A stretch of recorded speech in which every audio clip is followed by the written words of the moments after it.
آج کی اس اہم ویڈیو میں ہم آپ کو ایک غلطی کی طرف توجہ دلانا چاہتے ہیں جو اکثر لوگ کرتے ہیں، چاہے وہ لوگ پڑھے لکھے ہوں یا جاہل، لیکن اس غلطی کی درستگی لازم ہے۔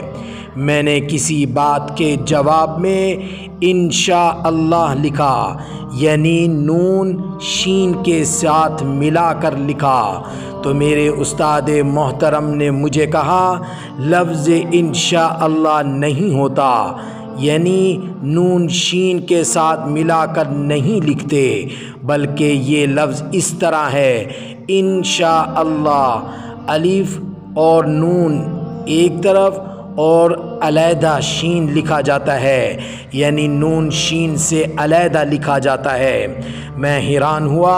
اور میں نے پوچھا ان دونوں لفظوں کے کیا معنی ہیں اور دونوں لفظوں میں کیا فرق ہے؟ تو ارشاد فرمایا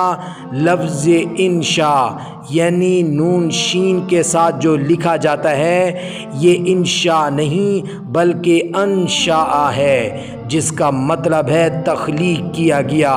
اور انشاء لفظ کے ساتھ اللہ نہیں لکھا جاتا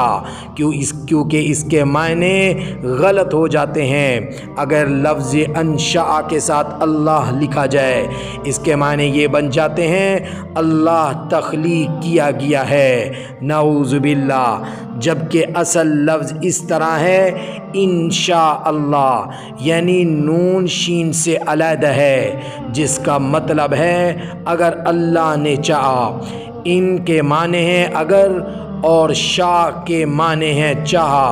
اور اللہ کا مطلب اللہ ہے، تو ثابت ہوا کہ صحیح لفظ انشاءاللہ ہی ہے، اور اسی طرح قرآن مجید میں استعمال ہوا ہے۔ قرآن مجید میں آتا ہے وَإِنَّا إِن شَاءَ اللَّهُ لَمُهْتَدُونَ، اور اسی طرح ایک اور جگہ پر استعمال ہوا وَقَالَ ادْخُلُوا مِصْرَ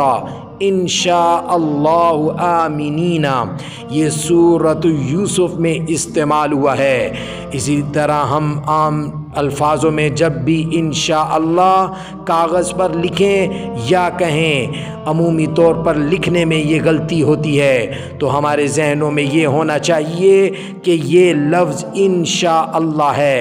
یعنی نون شین سے علیحدہ ہے، نون شین کے ساتھ ملا ہوا نہیں ہے، اور اسی کا مطلب بنتا ہے اگر اللہ نے چاہا۔ لہٰذا اس غلطی کی درستگی ہم سب کو کرنی چاہیے، چاہے وہ پڑھا لکھا ہو یا جاہل ہو، یہ غلطی آج کل عام ہو گئی ہے۔ اللہ رب العزت ہمیں اس کو سمجھنے کی توفیق عطا فرمائے۔